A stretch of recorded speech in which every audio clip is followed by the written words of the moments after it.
I'm here with the world's strongest sumo wrestler. Yeah! And we're putting two heavyweight cuisines head to head, American versus Japanese. I'll be cooking the best dish from each country across multiple categories. Very, very nice. And feeding them to two of the biggest, baddest critics around, USA. To find out which country eats best. And our first category of the day is barbecue. Starting in America with the king of barbecue, we're of course making these sumos Texas barbecue brisket. I am dying to see what real Japanese sumo wrestlers think of American style brisket, but keep in mind that as the video goes on, they're gonna be trying way crazier food, some of which they've never seen before. Ooh. And we'll get it on the smoker. Served with all the classic American barbecue sides, Texas brisket has that flavorful bark, is extremely juicy, and melt in your mouth tender. I have no idea how it could get any better than this. Moving over to Japan, it's time for Japanese barbecue. Japanese barbecue, or yakiniku, is a completely different ballgame. Highly marbled cuts are expertly trimmed and sliced thin. This Wagyu A5 tri-tip might be the most marbled piece of meat I've ever seen, and we'll get them over fire. It's gonna be very interesting to see if our sumos prefer this refined Japanese technique over its smoky Texas-sized counterpart. And it all starts with the beef. Whoa! American beef. Welcome to our very special guests. We have Lulu and the one and only legendary Kanishiki. Weighing in at 425 pounds, Lulu is one of Japan's most dominant sumo wrestlers. Kanishiki, at his peak, weighed in at 633 pounds, the heaviest sumo of his era and one of the most recognizable faces the sport has ever seen. Are you guys hungry? Very hungry. Texas barbecue versus Japanese yakiniku. What do you think? 日本と違ってこうでかいまま出てくるんで迫力がすごい。Maybe this is for you? It's good, real good. Someone's eating a lot of brisket, but we don't smoke it. We boil it and we eat it with cabbage. Interesting. What do you think? Very nice. What do you think of the beef? Very good. It's tender and juicy. What do you say we move over to Japan with the yakiniku? It's ready. It's crisping up very beautifully. This is the Wagyu A5 tri-tip. Very good, very good. So this one's the ribeye. It's a little bit more lean, more juicy. Okay, so it is time to see which one we like more. All we're gonna do is count to 3, point to the one we like most. Ichi, ni, san. Sochi, Nippon. What does that mean again? Once you slam and your back is on the floor, it's called Ippon. It's like the sumo slam. You gotta slam it. So I just got slammed to the ground. Yep. This is gonna be one of those days where I don't argue, I don't talk back. I would get squashed. You never know if you try it. Okay, well, how's this sound? If Japan beats me, I'll let him tackle me. Just be nice to me. Okay. That was the most confident thing you said all day. Let's move on. We have made it to the battle of fried chicken.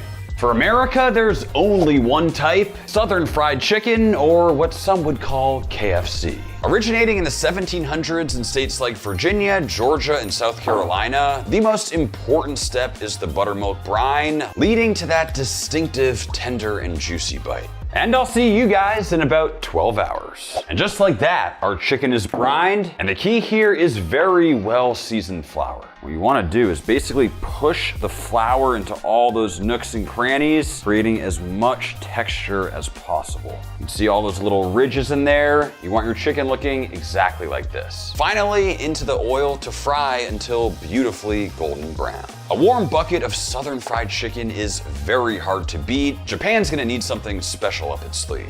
For Japan, we have one of the country's most popular dishes, karaage chicken. We start by slicing our chicken thighs into nice little strips, adding in flavors like garlic, ginger, soy, sake, and sesame. This process leads to deep flavor that you generally don't see with fried chicken. Just like that, we are fully marinated, and I'm telling you, the smell coming off this already is insane. Now to fry, we'll very specifically need potato starch. That's what gives us that distinctive crunchy texture. Into the oil, and this is the first of our 2-step frying process. With our oil at 300, all we're really doing here is bringing it up to temp. And back in for a second crispy fry. That is crispy. Despite the distinctive pale color, karaage chicken is super crispy with that hidden flavor from the marinade, a worthy opponent in this fried chicken battle. Next up, we have made it to fried chicken. We have American fried chicken and the one and only Japanese karaage. Why don't we start here with the Japanese karaage? どうですか?すごい美味しそう。Very yummy. It's been marinated overnight and then it's fried, which is different than American fried chicken because it has like more ginger and soy and different flavors in there. American fried chicken. That's a big bite. Very different, right? So this was brined overnight in buttermilk. It gets a lot more tender. It seems like he likes it. Very good. Completely different styles. Hard to say which one's better. めちゃめちゃうまいです。You think this one? Yeah. Me too. I agree. This time I think the American is really good. In Japan, karaage is kind of made to eat with rice. It's like a okazu, or it's like a meal. But Kentucky is more like you can just eat Kentucky. In the world of sumo, how often do you eat like fast food? Very rare. During our training, it's all eating chanko nabe and stuff that we make within the stable. Ichi, ni, san. Get the game! Get the game! Very nice. Winner! A little bit of foreshadowing here, but unfortunately my wrestling session with Lulu didn't go well, which is why I'm very glad today's video is sponsored by ZocDoc. My neck, my back, and not to mention my stomach from all that fried chicken needs attention. And ZocDoc has over 200 specialties to choose from, so I know I'll be able to find the right doctor, or in my case, multiple doctors. What usually stops me from booking a doctor's appointment, calling an office, getting put on hold, and still not knowing if they even take my insurance. There's gotta be a better way. That's what I love about ZocDoc. ZocDoc is a free website where you can search and compare high-quality in-network doctors and instantly book an appointment. There are more than 150,000 providers across all 50 states with thousands of verified patient reviews. And if you're traveling or don't want to go in person, you can even choose a video visit, but I will be seeing my doctor in person. Go to ZocDoc.com/Mikai, also linked in the description, to find and instantly book your top-rated doctor today. Thank you, ZocDoc. Let's get back to the video.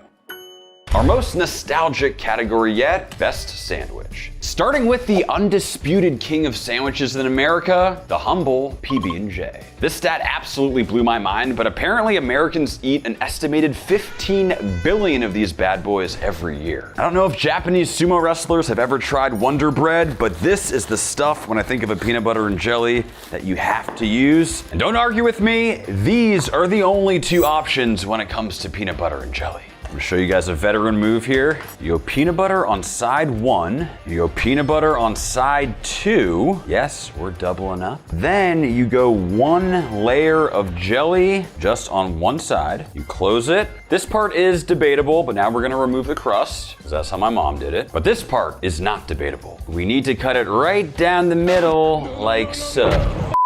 Psych! No. We're of course cutting in a beautiful triangle, just like this. It might be simple, but trust me, it doesn't get better than that. For our Japanese sandwich, there's only one option. It is of course the famous 7-Eleven egg salad sandwich, which turns out is actually pretty simple to make. And we start by breaking apart the eggs. And our secret ingredient is of course this stuff right here. Kewpie mayo is a little sweeter and also has some MSG that makes all the difference. Next, adding salt, black pepper, and sugar, mixing it up. I mean, that tastes very close to the real deal. The final most important component here is the bread. Japanese milk bread is the perfect complement to the fluffy eggs and assemble. This sandwich is so famous, people regularly fly all the way to Japan just for a taste. Needless to say, this category has two powerhouses. I'm very interested to see which one comes out on top. We have made it to the most iconic sandwiches in each country. So over here, we have the one and only peanut butter and jelly. If you're American, you grew up eating peanut butter and jellies. Over here, we have the classic Japanese tamago egg salad sandwich. This is in every 7-Eleven. Americans love going to Japan to eat this. Do Japanese people love it as much as Americans? Oh yeah, very popular. Lulu, have you had a peanut butter jelly sandwich before? No. Please help yourself. We'll start with America over here. いただきます。Very yummy. I've had it a million times. It just doesn't get old. I know what you mean. Already gone. Where's your sandwich? Why don't we move on to the tamago sandwich? It's good, but it's hard to replicate what you get in Japan. The milk bread, the Kewpie mayo, the quality of the eggs. You hit it on the head because the quality of eggs in Japan is unreal. Very yummy. Ichi, ni, san. Wow, unanimous. A win for Japan! Nippon cha cha cha! Yo yo yo yo! we have made it to the most important meal of the day, the breakfast battle. Starting with American breakfast, and we're going classic, so you know I'm cooking these sumos up some bacon. Cooked alongside some sunny side up eggs, warm pancakes drizzled with maple syrup. I don't care if you're from America, Japan, or the moon. If your breakfast looks like this, it's gonna be a good day. For Japanese breakfast, we have a meal so iconic, it's literally known as sumo stew. Known in Japan as chanko nabe. We'll start by making some homemade Japanese chicken meatballs, but keep in mind that the direct translation of chanko is meal for sumos. Needless to say, this is the most nervous I've ever been cooking a meal. This is legitimately the first time I've ever cooked this dish, and I'm serving it to real live sumo wrestlers. Something tells me if they don't like it, I'm gonna be in big trouble. It's this nutrient-dense stew that powers sumos through their heavy 6 hours of daily training. I just hope I made it right. Kanishiki had to go out training for the next hour. He will be back in a little bit. So for now, it's just me and Lulu. Are you ready for breakfast? Yeah. Okay, let's start with American breakfast. We have pancakes, sausages, bacon, eggs, hash browns. I like pancake. Pancake, okay. Syrup? Yeah. Wow. Oh yeah. This is like as classic as it gets when it comes to American breakfast. What do you think? Delicious. There's something about that flavor combination that's so good. The sausage with the bacon with the pancakes. You like? Yeah. Lulu, I'm very worried because this right here is sumo food. Yeah. Chanko nabe. Chanko. Chanko. Yeah. This is something you eat almost every day. Every day. I've never cooked this before. So if it doesn't taste good, please don't beat me up. Okay. So one thing I tried to make here was chicken meatballs. All right. Yeah. いただきます. Really? Yeah. Very good. Wow, that's delicious. The miso in there, you really taste it. It's like smooth flavor. What do you think of the chicken ball? Yeah. Very yummy. Like when you make it in Japan, when you're training, same flavor or different flavor? Every day different flavor. Salt, soy sauce, and miso, ponzu. I know which one I like more. Ichi, ni, san.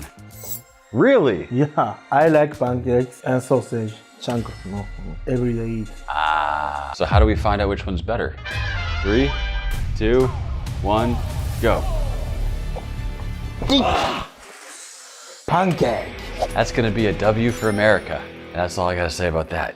For our next category, it's famous fish. For America, you already know it's fish and chips. Now I know what you're thinking, fish and chips might be a British dish, however, it's become so popular in America, it's debatably American at this point. We have our heavily seasoned flour that will combine with an egg, as well as a beer, whisking that up for a perfect beer batter. Gently coating the fish, then into the oil for a beautiful light and crispy golden brown exterior. Finishing with flaky salt, we're left with a plate of fish and chips I think even Gordon Ramsay would approve of. And for Japan, it's the holy grail of fish. This is fatty tuna belly, otherwise known as otoro. It's as expensive as Wagyu beef and even looks similar with its intense marbling. The key is keeping this one simple and letting the fish shine. It represents perhaps the most iconic bite in Japanese cuisine. It's time for fish. You ready? Yeah. We have fish and chips, and then you know what we have here. What is that? Tuna. Special type though, otoro. Otoro. Do you eat otoro a lot, Japan? Yeah. I eat. It's hard to compare these two, but let's start over here. Have you had this before? First time. You can dip it in here. Dip? Yeah, this is tartar sauce. What do you think? Is it Crispy. nice and crispy? Yeah. I like it. Fish sauce very much. Oh, good. Let's move on. You might call it the best of the best. In America, this is very special. Very yummy. I can tell. Sometimes food doesn't require languages. We use the word melt in your mouth a lot. Otoro fatty. Yeah. Very fatty, but it just completely disintegrates. Not chewy. You don't need teeth. These, you don't need. No. No. Ichi, ni, san. Very, very nice. I realized in sumo, nice is like the best. Next up, we have made it to the pork sandwich. Starting with America and debatably the most recognizable sandwich in the nation. Introduced in 1981, the McRib is a limited edition McDonald's item with one of the biggest cult followings in fast food history. Now, first step is to remove the membrane, and when it comes to smoked ribs, this one causes a lot of controversy. But for a McRib specifically, I think it's absolutely critical to ensure we have a nice tender bite. You just lift upwards like so, peeling off that layer of chewy silver skin. So technically, the McRib uses ground pork, but since we're cooking for Sumos, we're of course using the real deal. And just like that, our ribs have developed some great looking color. And it's time to wrap. Mom's sweaty, mom's spaghetti. Kyle, just cut it. But I'm not a rapper. We'll start with the butter. As my friend Guga always says, more butter, more better. A healthy dose of honey and a healthy dose of barbecue sauce for good measure. Ribs on, meat side down, and we'll wrap. Spaghetti, corn spaghetti. What? It's been 5 hours and we're finally done. Notice how our rib bones are easily sliding out, something we generally try to avoid when smoking ribs, but in this case, it's necessary as we build our sandwich, topping with barbecue sauce, pickles, and onions. That right there is a sandwich fit for a king, or in this case, I should say, a sumo. For Japan, it's the iconic pork katsu. And it all starts with this thick cut pork chop that I'll start by butterflying to make it more manageable. Hitting it with salt and black pepper. We go from flour, now into the egg, finally into the panko, pressing that in for a nice thick coating, and finally into the oil. We've developed that distinctive light, crunchy crust, but what takes this over the top is the Japanese milk bread. It's unlike anything you'll find in America. It's basically like cloud bread. To assemble, it's a tangy katsu sauce, that crispy pork, and some finely shredded cabbage, squared off for that perfect cross section. I hope we've done this sandwich justice. Let's see what Lulu thinks. This right here is called a McRib, popularized by McDonald's. Barbecue sauce, very much. Too much? Yeah, too much. It is very heavy on the barbecue flavor. I do have a question. You seem very, very strong. Are you big for a sumo, or would you say you're average? Or Me, medium. how many kilograms do you weigh? 190. That's a lot of food and muscle. Yeah. Do you like smoky or do you like fried? I like fry. Let's taste. Let's confirm that. Thank you. The Beriko pork chop katsu sandwich. Hard. Crunchy. Yeah. Do you eat this a lot in Japan? Yeah, lunchtime eat this one. You really get that texture, the crispiness of the pork, but it's still juicy, and the vegetables in there are a nice crunch to it. Usually I way prefer smoked foods, but tasting them side by side, I mean, there's a clear winner here. Ichi, ni, san. Japan all the way on this one. Japan sandwich. Yeah. Our next category might be the most important, best steak. Starting with America's most iconic steak, the dry-aged porterhouse, Peter Luger style. Founded in 1887, Peter Luger is widely considered America's most legendary steakhouse, and their dry-aged porterhouse is the perfect representation of American steak. And onto the smoker for an initial reverse sear. We've developed some great smoke flavor, but at this point our steak is still essentially raw, which is exactly what we're looking for. And just like at Peter Luger, we start by slicing our unseared steak. Now on a plate with plenty of ghee, we'll reassemble the steak. And it's time for that quintessential sear. Notice how quickly it's developed that insane color. And just like that, our steak is done. Paired with the Peter Luger steak sauce, it's juicy and beefy with a slight funk from the dry age, a true American steak.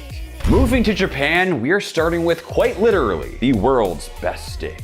You knew this one was coming. For Japan, it's of course the Wagyu A5 ribeye, and when done right, it's a full experience. Slivers of garlic are crisped up in the rendered Wagyu fat before searing over high heat. Wagyu A5 is so different than regular steak, it's almost hard to put them in the same category. Notice how the excessive fat content has led to an unmatched sear. Best cooked to medium to ensure it's fully rendered. Each bite is made to be savored. Let's find out how it compares to American beef. It's time for beef, and what we have in front of us is debatably the world's best. Why don't we start with America here? So this is a porterhouse or a T-bone. T-bone. A very iconic American steak sauce. Let's go for a bite. What do you say? Thank you. Juicy. And beefy. That is a steak. Very nice. Let's move over to the Japanese Wagyu. Yeah. So excited to see what a sumo wrestler thinks Yeah. of Japanese Wagyu. Itadakimasu. Itadakimasu. Fatty. Very fatty. Explodes with flavor. Beef oil. Oh. It's still so sweet and delicious. Yeah. Probably a better singular bite, but I'd way rather eat this whole steak. Like this one, I can only eat a small amount. Yeah. A lot. Yeah. Small. Ichi ni san. Wow. It's because you can eat more of it. Wagyu. Very oily. Ibon. Nice balance. For one bite, it's amazing, but if I had to choose, I'm going porterhouse all day. Our next category is beef in a bowl. Starting in America with the one and only Texas chili. As the official state dish of Texas, few things represent America as much as a hearty bowl of chili. The key is layering on a wide range of intense chilies and spices, and we'll let this simmer for a few hours. It's thick and beefy with a nice kick. I just really hope this chili isn't too spicy for the Sumos, because needless to say, I have a lot to lose if America doesn't come out on top. We've made it to Japan, and it's time for sukiyaki.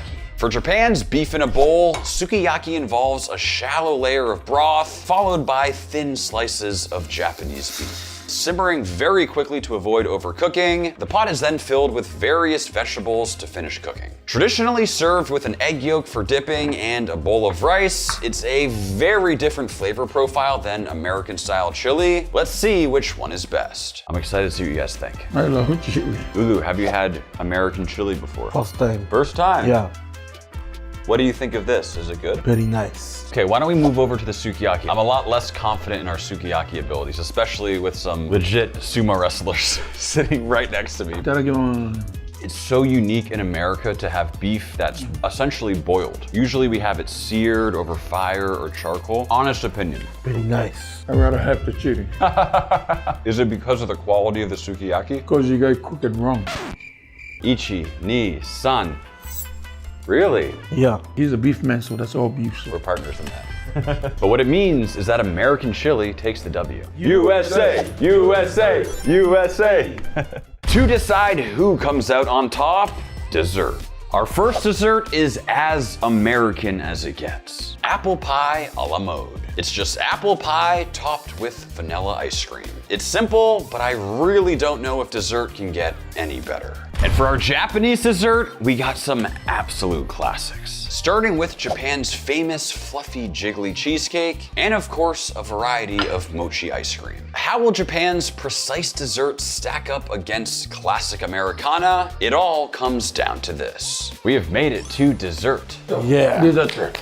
I like dessert very much. And you? Apple pie is some of my favorite. Well, I'm glad you said apple pie, because that's exactly what we're gonna start with here. It's the classic. Here you go. Hey. Itadakimasu. It's simple, but there's something about the combination with the cinnamon apples with that vanilla bean. I like cinnamon. This one's gonna be hard to beat. I just realized though, I think Japan's gonna win this, and we did have a little bet to start the video. I think I said, if Japan beats me, I'll let him tackle me. Is that gonna be safe for me? Well, they have hospitals in America, right? Does he know it's gonna happen later? Let's move on to Japan. Whoa, very soft. I think Japanese desserts are the best. And then you guys can grab a mochi. Yeah. So different. Yeah, it's gonna be a hard one. I mean, you can't beat this though. Ichi, ni, san. Wow, we're all locked in. You can really taste all the flavors in that. It's like a cloud. Oh no, I just realized something. I think it's time. Be nice to me, please. Yeah.